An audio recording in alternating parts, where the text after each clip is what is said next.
تو ہم علیمہ اللن تحصوا نہیں کہیں گے بلکہ مخارج کے ساتھ پڑھیں گے، یعنی لفظوں کو نکال کر پڑھیں گے۔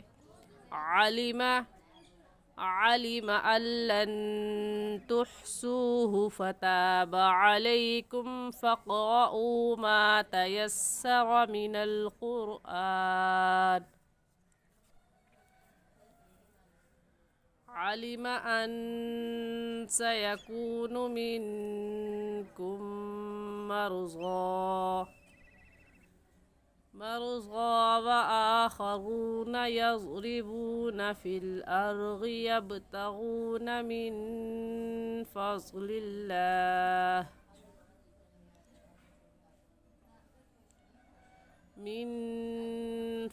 الله وآخرون يقاتلون في سبيل الله فاقرؤوا ما تيسر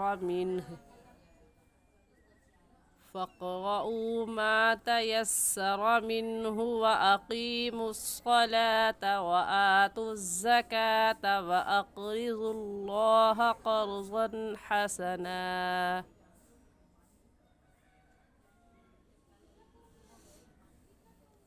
جی یہاں پر عالمہ، یہ بھی عین حروف ہلکی میں سے ہے، حلق سے نکال کر پڑھیں گے، ایسے کہیں گے عالمہ۔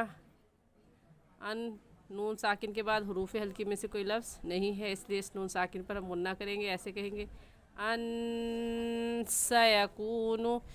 سین سیٹی والے حروف میں سے ہے، تو جب پڑھیں گے تو سیٹی کی آواز آئے گی ایسے سیکون سیکون۔ اور یہ آواز کیسے آئے گی؟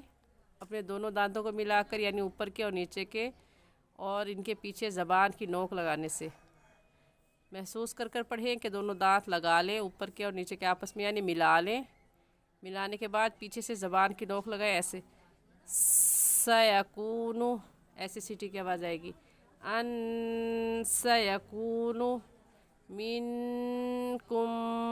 کم پر ہم نے غنہ اس وجہ سے کیا کیونکہ میم ساکن کے بعد میم آ گیا ہے۔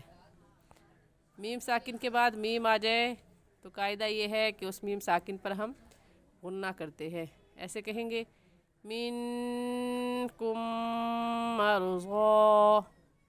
ضاد کے اوپر کھڑی زبر ہے اور کھڑی زبر کو ایک الف کے برابر کھینچ کر پڑھتے ہیں، تو کہیں گے مرضى۔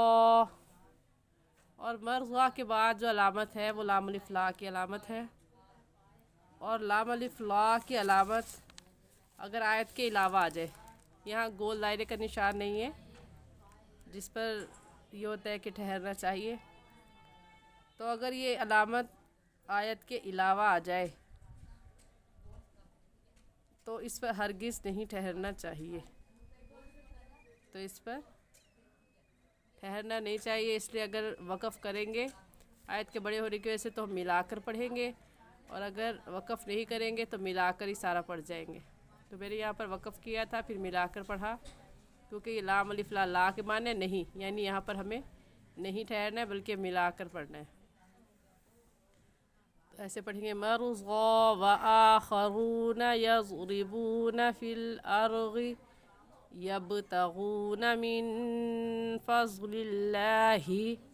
یہاں پر بھی لام الف لا آیت کے علاوہ آ رہا ہے، تو یہاں پر بھی یہی حکم ہے کہ یہاں پر ہم نے نہیں ٹھہرنا، کیونکہ قرآن پاک گفتگو کے انداز میں نازل ہوا اور گفتگو کرنے کے آداب ہوا کرتے ہیں، اور ہم جو گفتگو کر رہے ہیں قرآن پاک کا پڑھنا گویا اللہ تعالیٰ سے کلام کرنا ہے، گفتگو کرنا ہے، تو ہم کسی عام انسان سے گفتگو نہیں کر رہے بلکہ بادشاہوں کے بادشاہ سے بات کر رہے ہیں، تو ہمیں ادب و آداب کا خیال رکھ کر پڑھنا چاہیے، اور ان ادب و آداب کا خیال رکھنے کے لیے اہل علم نے علامات مقرر کر دی ہیں جس سے یہ معلوم ہو سکے کہ یہاں پر ٹھہرنا ہے اور یہاں پر نہیں ٹھہرنا۔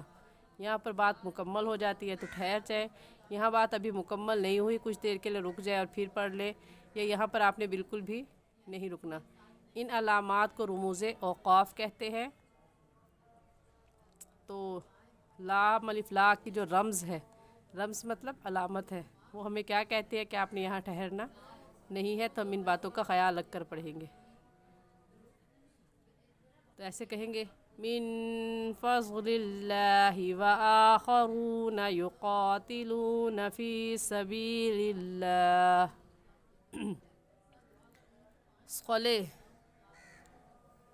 صلے کی جو علامت ہے یہ الوصل اولا کا اختصار ہے، اور اس کا مطلب یہ ہے کہ یہاں پر ملا کر پڑھنا بہتر ہے۔ اور زا نیچے زا دو علامتیں لکھی ہوئی نے، زا یہ وقف مجوز کی علامت ہے، اور اس کا مطلب بھی ہے کہ یہاں پر نہ ٹھہرنا بہتر ہے۔ صلے کہتا ہے ملا کر پڑھو، زیا بھی کہتا ہے کہ رکنا نہیں ہے بلکہ ملا کر پڑھنا بہتر ہے، تو اس وجہ سے ہم یہاں پر وقف نہیں کریں گے بلکہ ملا کر پڑھیں گے۔ فی سبیل اللہ، اور اگر آیت کے بڑے ہونے کی وجہ سے ہمارا سانس ٹوٹ جاتا ہے، ہم وقف کر لیتے ہیں، تو ہم پھر ملا کر پڑھیں گے۔ فی سبیل اللہ فاقرؤوا ما تیسر منہ کی نون ساکن پر ہم غنہ اس وجہ سے نہیں کریں گے کیونکہ نون ساکن کے بعد حروف حلقی جو کہ 6 ہے، حمزہ ہا عین ہا غین خا، ان میں سے ہا آ گیا ہے، اس وجہ سے اس نون ساکن پر ہم غنہ نہیں کریں گے بلکہ جلدی سے پڑھ جائیں گے۔ منہ وَأَقِيمُوا الصَّلَاةَ وَآتُوا الزَّكَاةَ، زا سختی والے حروف میں سے ہے، سختی سے پڑھیں گے۔ وَآتُوا الزَّكَاةَ وَأَقْرِضُوا اللَّهَ قَرْضًا حَسَنًا۔ اگلی آیت، وَمَا تُقَدِّمُوا لِأَنفُسِكُم مِّنْ خَيْرٍ تَجِدُوهُ عِندَ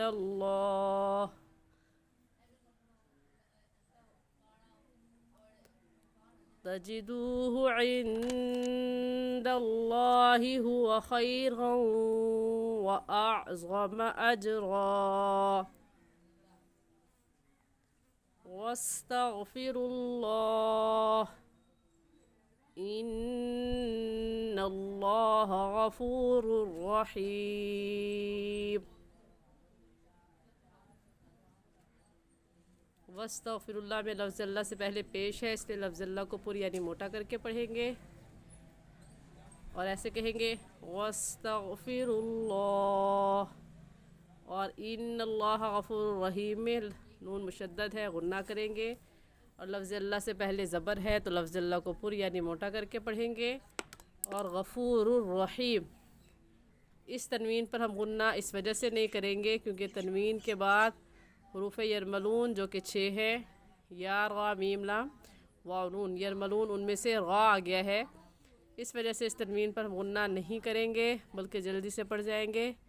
غفور الرحیم، غفور الرحیم۔ امید کرتی ہوں آج کا سبق بھی آپ کو سمجھ میں آ گیا ہوگا۔